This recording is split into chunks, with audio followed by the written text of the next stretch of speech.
this exercise routines we have going on for your home and bed regimen is going to be in your core and then moving down a little bit more into your hips. So we're going to start with some bridges. So we'll have the person put their legs up, and to help them give assistance, we want to use a towel underneath the hips to kind of pull up and stand above. So fold the towel up into 4. I'm going to move the person over, help lift up hips. Okay, they can stabilize themselves right here. We're gonna have them work this position on bridging.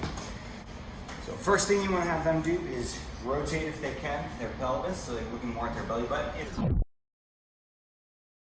function, if they don't, you're gonna work on trying to squeeze their shoulder blades down, back, elbows down into the bench, and lifting up or into the bench. You're gonna do 2-second holds, come back down. Ready? 3, 2, 1. Down, nice and slow. You'll make sure they focus on the upper portion as well as lowering themselves down to a slow, even movement. And back up. And back down. Do one more. I recommend sets of 12 to 15.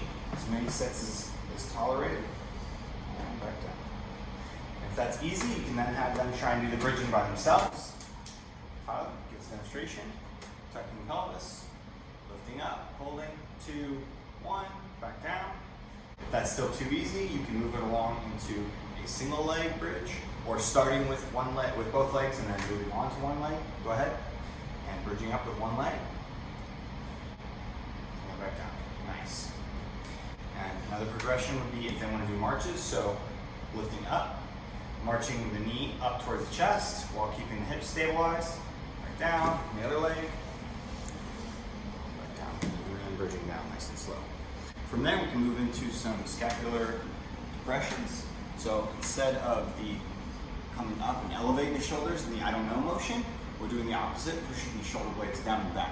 So you can facilitate this by kind of giving them a push in both ways, and then you can try and have them do a half of a shrug upward, and then try and reverse the motion, pushing down, down, down, on both sides, same time. Recommend holding those 2-3 seconds, doing 10 to 15. And relax.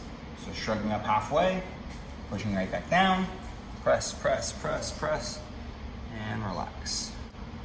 Another variation of that would be coming outward and not just down.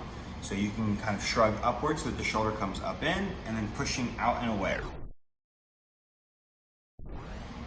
And you can kind of help give a little bit of a pull to make sure they get as much range of motion as they can outward. Going back up and in, and push away. 1, 2, relax. Again, 10 to 15 for all motions. Next one, we're going to do T-spine mobilization. So we're going to do some rotations here. So I'm going to have the person roll onto their sides. Here, pushing up against the hip, making sure that the hip stays up as tall as possible. We're going to open up the arms. Rotating is wherever is comfortable for them. If they can't get all the way over, then don't. But if they feel like they need a little extra assistance, making sure their hips stay at a 90-degree angle, knees stay at a 90-degree angle. You can give a little bit of an assistance if tolerated and comfortable. Ooh, yep. Recommend holding those for about 15 seconds. I usually do 3 on each side. I'll do all 3 on one side before I move over to the other side. Okay. Rotate back over. Let's go to the other side. Assistance. Over. It really helps when you have your hips here to push your leg or hips back up against theirs, so that they don't rotate over, because when they rotate over, it's going to switch over to the leverage point and more muscles get stretched. This side open up.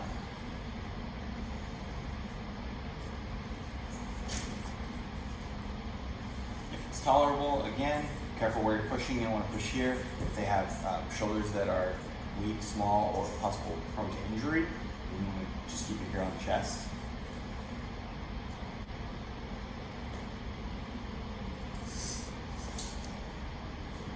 And rotate. And conversely, if this is easy, then you can have them go back onto the center and actually work in a rotation manner to get the core active. If it's not just needing to be loosened up, I like to try and do the rotation, stretch, then move into the core so you can open them up and allow that range of motion before trying to facilitate movement and activate one of the muscles. So I'll have him slowly rotate his core into it, as much as you can come over. 1 second, and then rotate back over to the other side. And if you want to help them get that little extra push so they can get their knee all the way down, if it's comfortable and tolerated, go for it.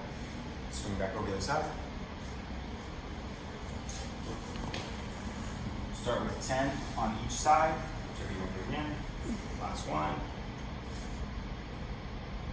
And back to another one. Moving on back to the bridges, is you can do a straight leg bridge. You can do both legs down. Basically just kicking, straightening out the body, pressing the elbows down to the bed, and lifting the hips up. If that's pretty hard for you because you're so extended out, you don't feel like you have good leverage points, you can move the legs in a little bit. Start with one here. And to progress that, if the regression is too easy for you, is you can have them bridge back up, bridging up, and walking the heels slowly in and walking the heels slowly out. Maybe 4 steps each direction. Try 4 sets of it if you can.